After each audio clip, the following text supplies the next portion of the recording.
Hello，大家好，我係洪家熙，學生編號係24008815。咁我今日要講嘅 topic 係低碳同埋環境保護。咁至於點解我要揀呢個 topic，係因為我覺得而家啲人都唔係好重視低碳環保，所以我希望透過我喺呢一科學到嘅技術呢嚟宣傳呢種低碳環保嘅精神。咁右下角就係我哋而家俾空氣污染過，俾高碳排放之後而導致嘅環境啦。咁我哋睇一睇呢條片。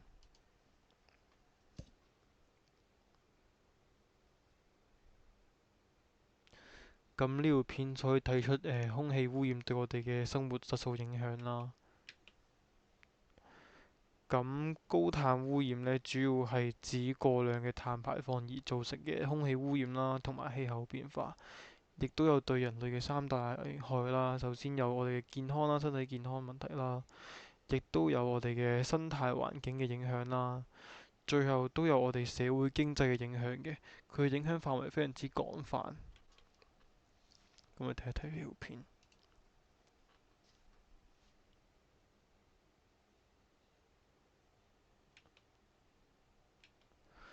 咁喺啱先嗰度片度睇到極端天氣對我哋人類嘅影響啦，所以我哋講三大危害嘅其中一個就係生態環境嘅破壞啦。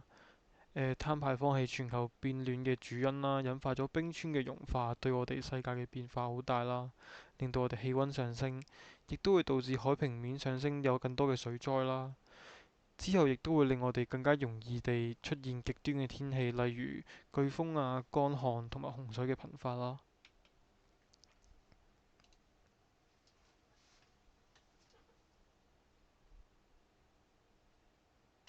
咁呢條片係想講，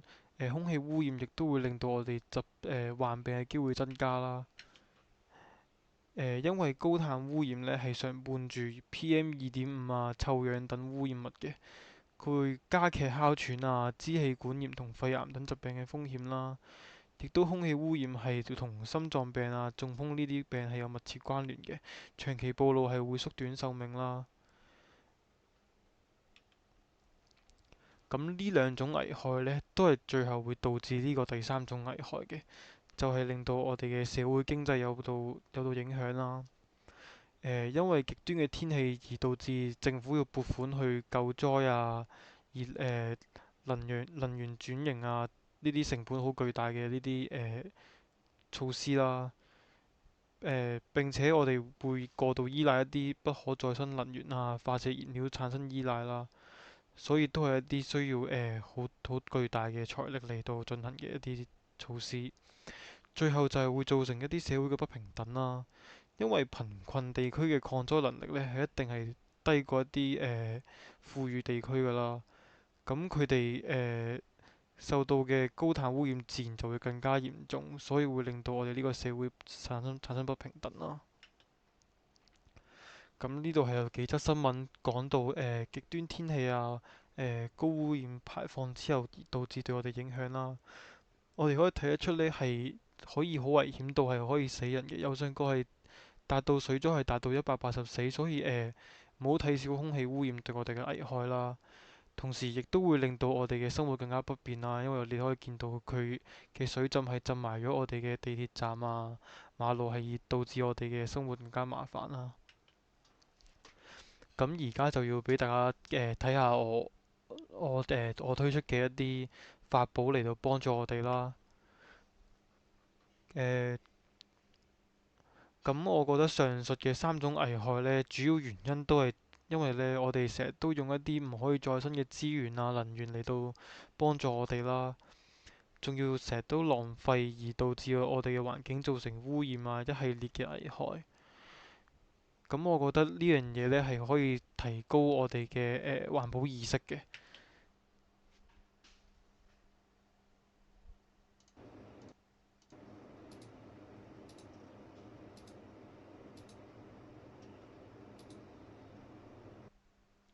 咁呢個就係一個環保機械人啦，佢會幫我，因為我覺得而家啲人呢唔想環保嘅最大原因就係呢喺分類方面覺得好麻煩，咁呢個機械人就可以幫我哋自然分類我哋唔同種類嘅可再生能源啦。導致我哋嘅環保更加方便嘅。咁第二樣法寶呢，就係我覺得佢可以幫助我哋利用大自然嘅力量嚟到創造我哋所需要嘅資源啦。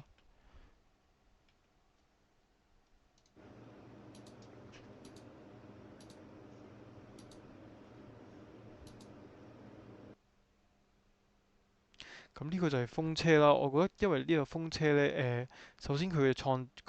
個構造簡單啦，係可以大量製造啦。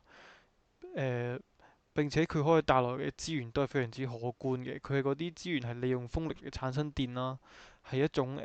大自然嘅力量，亦都冇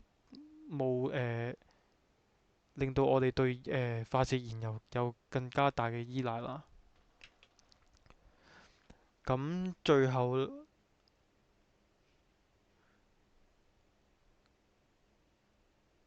最後我希望用呢一段影片嚟宣傳我哋嘅環保意識啦，令到呢個世界嘅環境越嚟越好，減少病痛。多謝大家。